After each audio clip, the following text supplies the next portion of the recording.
Hey guys, Jay here, and I'm not sure you guys know this, but I'm kind of a history buff, as it were. That's why I used to play. That's why I have videos of me playing Assassin's Creed back in the day. And well, I was looking for a Christmas video to react to today, and I found one from the guys at Extra History. You guys should really look. You guys should really look them up. They are one of the best history channels on YouTube. They've done everything from the Punic Wars or the Pacific War. They've done a lot. They have done a lot of stuff like Napoleon, Suleiman, Genghis Khan. I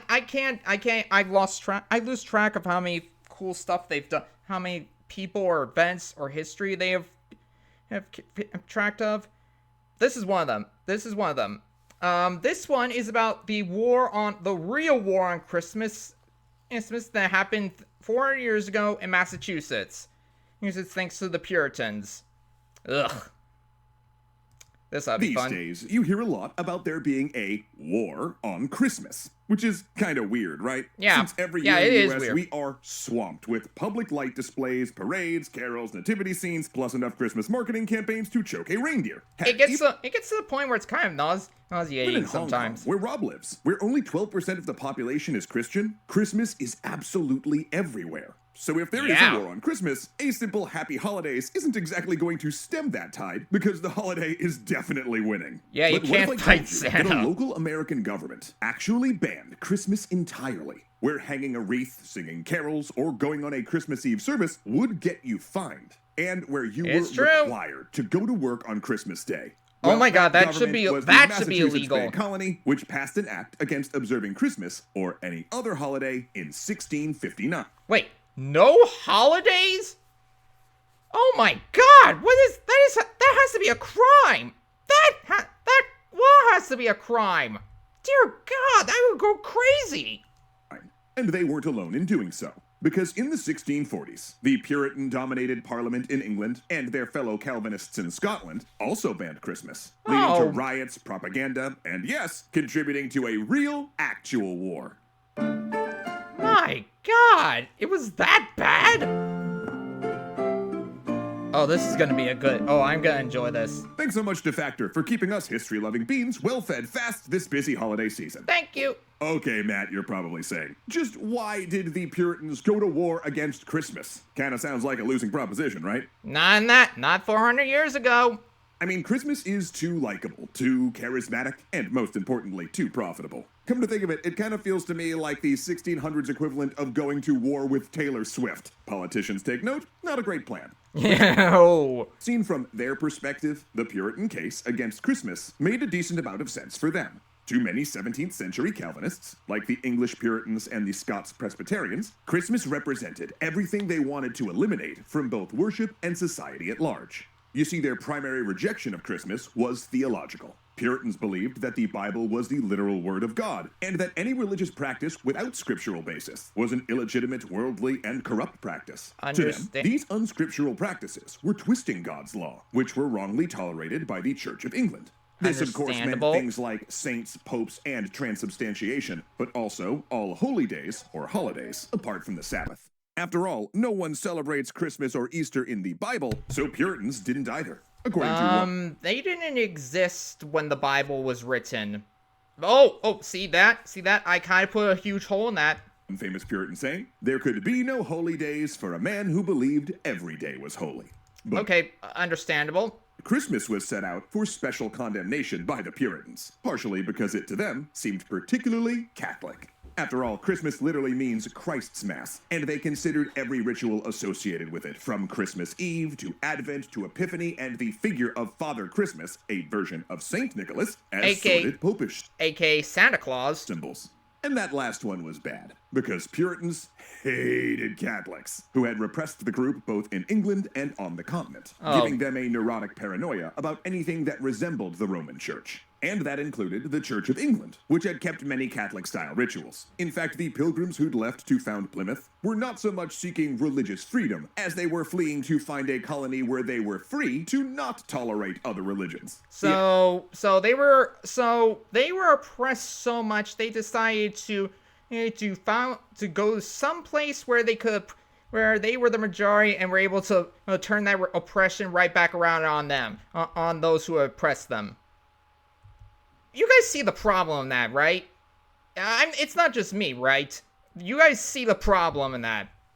Yet, if there was anything Puritans detested as much as Catholicism, it was practices they considered pagan. And medieval Christmas had those in spades. Yeah, and? See, Puritans were extremely aware that as Christianity spread, its holidays had picked up elements of local pre-Christian festivals, such as decking the halls with plants and burning Yule logs. Yeah. Similarly, they pointed out that the date of Christmas had supposedly been picked in Roman times to compete with the Roman festival of Saturnalia, and that Jesus would not have been born in December. In fact, the holiday had Well, I mean, that part is true. Actually, come to think of it, I don't think anyone really knows when Jesus was born. We just chose it by default. So little to do with Christianity, they actually nicknamed it Fool's Tide to demean anyone practicing it. In addition, British Christmas was, how do I put it, a little much.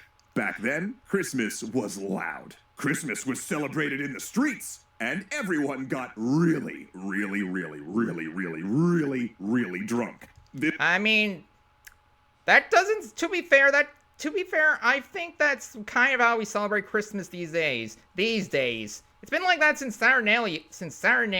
This was medieval-style Christmas, before it was toned down. There was holly and gift-giving and feasting, sure, but also massive displays of chaos. Rolling parties surged down the streets, and groups of poor subjects would engage in wassailing, the highly violent origin of Christmas caroling. So check this. Intoxicated mothers would go from house to house, singing songs and insisting that they be invited inside for food, gifts, and more booze. If you didn't comply, they might throw cobblestones through your windows or break it and steal stuff anyway. So that carol lyric, "We won't go until we get some," was very, very literal.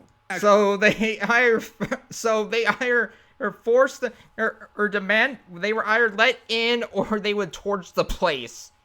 Okay, I see the problem. Okay, I kind of see the problem there. Yeah, but that's still kind of fun. It's still kind of funny in a dark way. Actually, on that note, a lot of people were also getting some in another sense. Yep. That part I also totally get. They were making out and doing Deer 15. It turns out that Christmas hookups weren't invented by the Hallmark Channel. Nope, that's been like that for thousands of years. This was a time for wild merriment, where a peasant would be crowned the Lord of Misrule and give nonsensical orders everyone had to follow. For a few days, servants would act like masters and vice versa. Men would dress as women, people would dress as animals, and of course, all of this revelry and cross-dressing made it pretty easy, for example, for a woman to slip into a group of men and steal a little time for a liaison with her lover. Gambling was also a favored holiday pastime. I mean, that does sound like fun. And in this atmosphere, brawls were nearly inevitable. And one major target of violence? Puritan businesses that refused to close on Christmas, opening as if it was a normal day. Okay.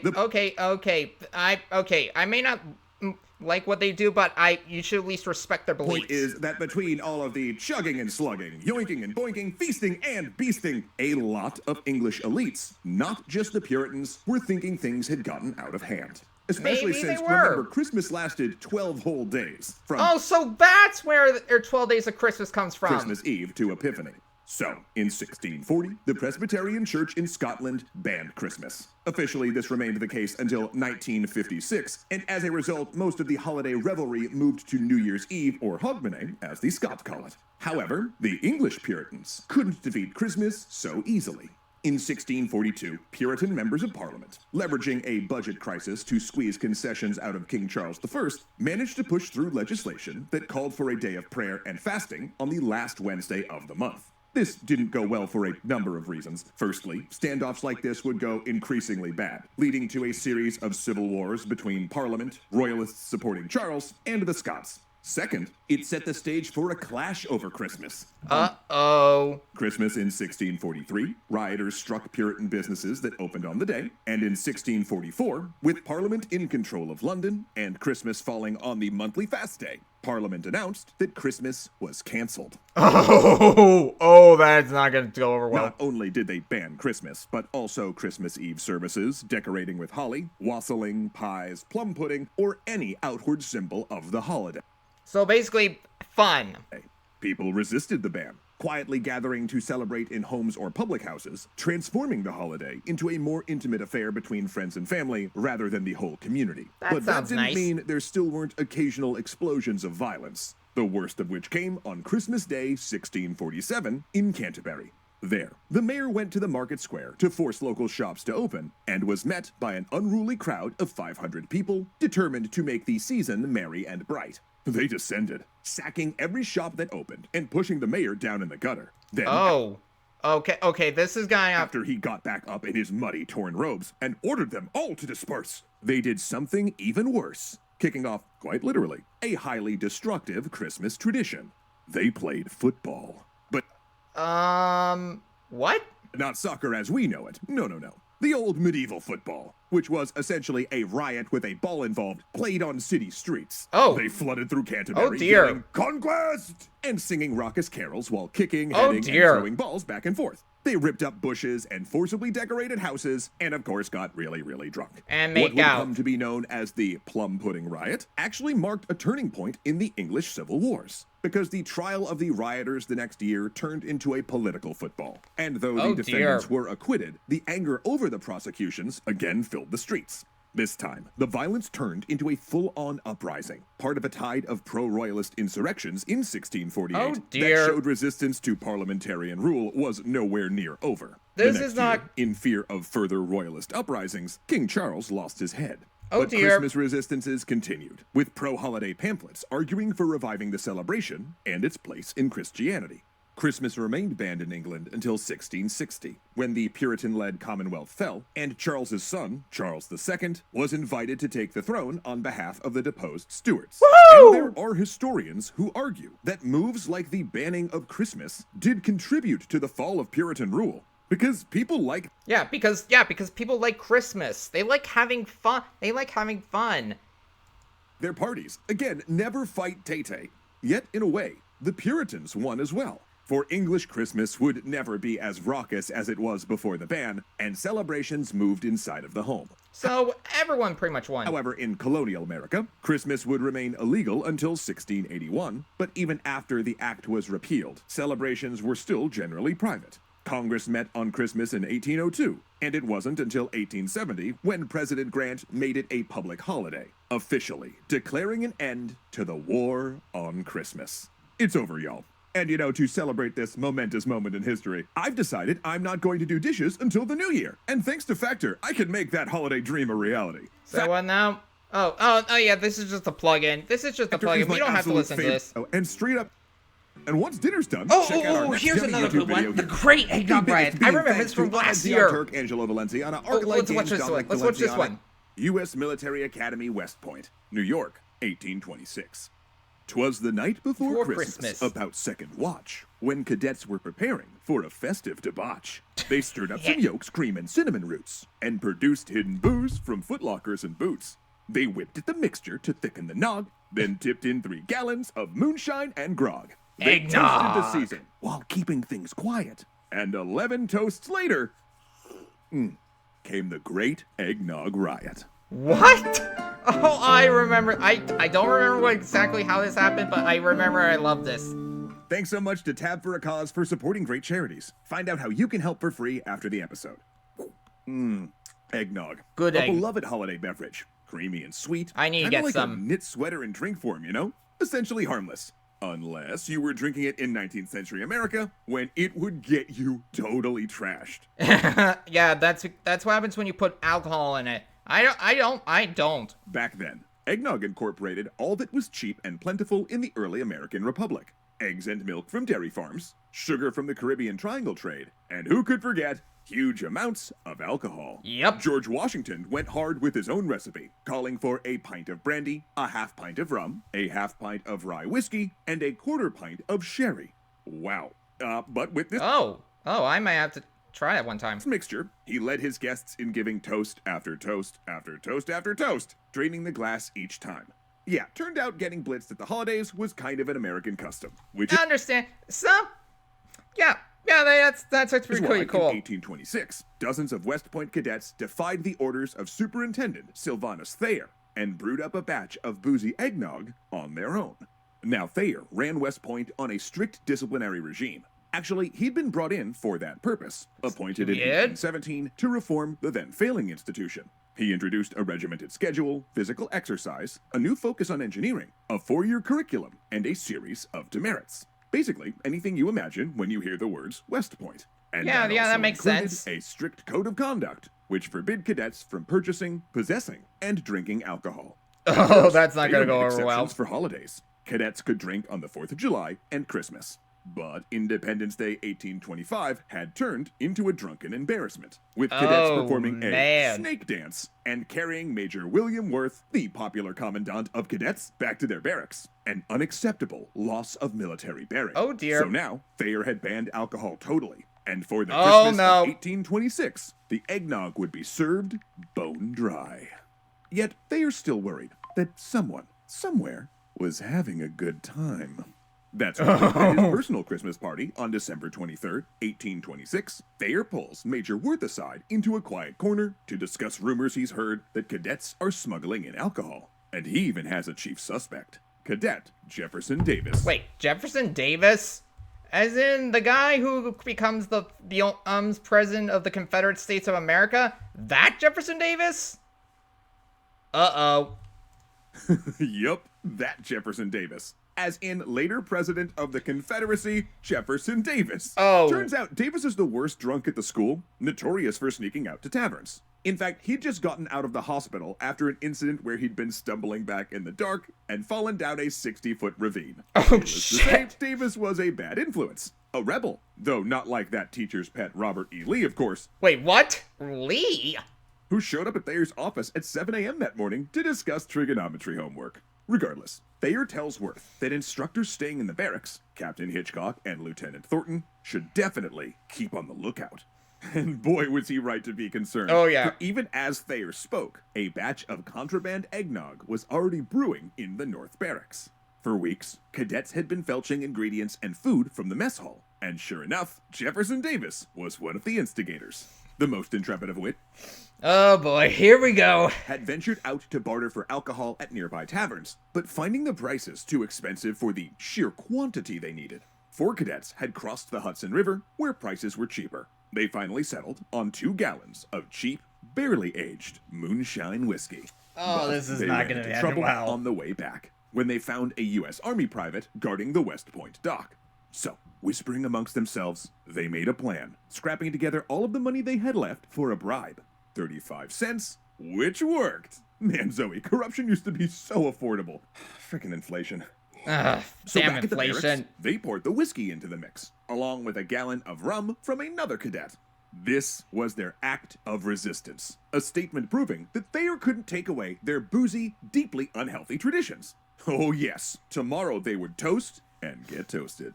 Oh, Christmas they are Eve. gonna get. I have no idea what's going to happen, but I The know North it's gonna be Barracks, bad. 11:59 p.m. All is quiet when Captain Hitchcock makes his final night patrol. Seems like Thayer's worries were unfounded. Whatever's happening, at least it's staying quiet. He and Thornton go to bed.